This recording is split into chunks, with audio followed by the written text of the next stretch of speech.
You feed them. Now, when it was evening, the disciples came to him and said, This is a desolate place, and the day is now over. Send the crowds away to go into the villages and buy food for themselves. But Jesus said, They need not go away. You give them something to eat. Hi, I'm Gary, and you're watching 7 Minutes in the Word. Before we get into the feeding of the 5,000, let's first recap what has happened in the last few lessons. 2 weeks ago, we learned that Jesus had sent out the 12 apostles to preach the gospel and to heal the sick.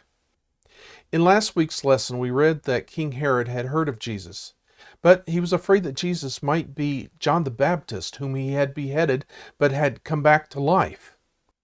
He said, John I beheaded, but who is this about whom I hear such things? And he sought to see Jesus.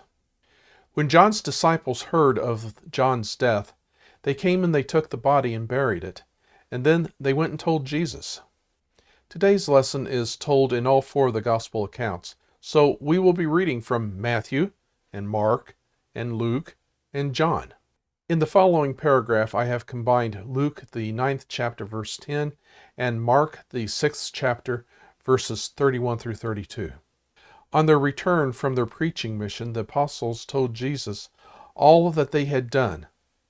And he said to them, Come away by yourselves to a desolate place, and rest a while. For many were coming and going, and they had no leisure even to eat.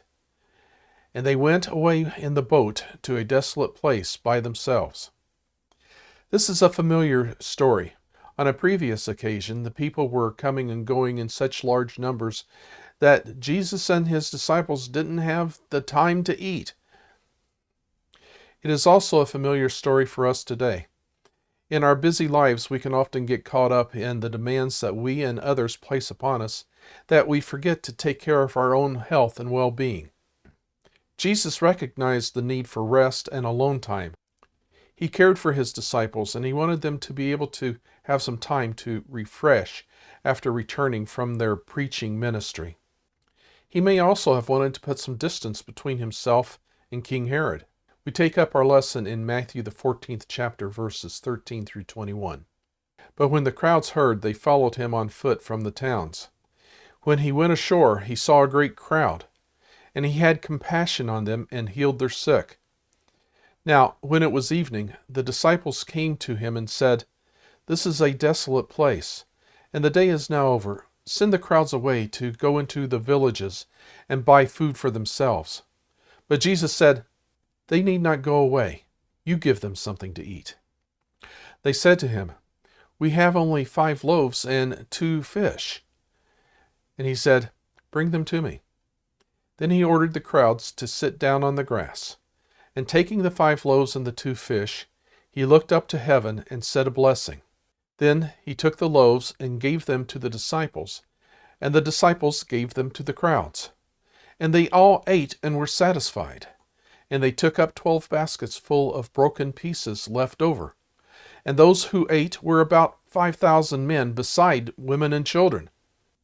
The telling of this story in all 4 Gospels is significant.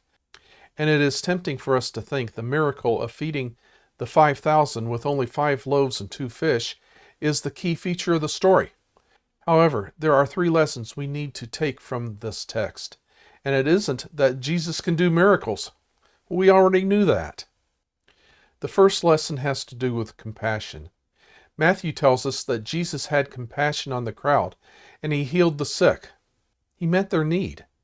In Luke's account, we are told that he spoke to them of the kingdom of God and cured those who had need for healing. He had compassion for both their spiritual and their physical needs.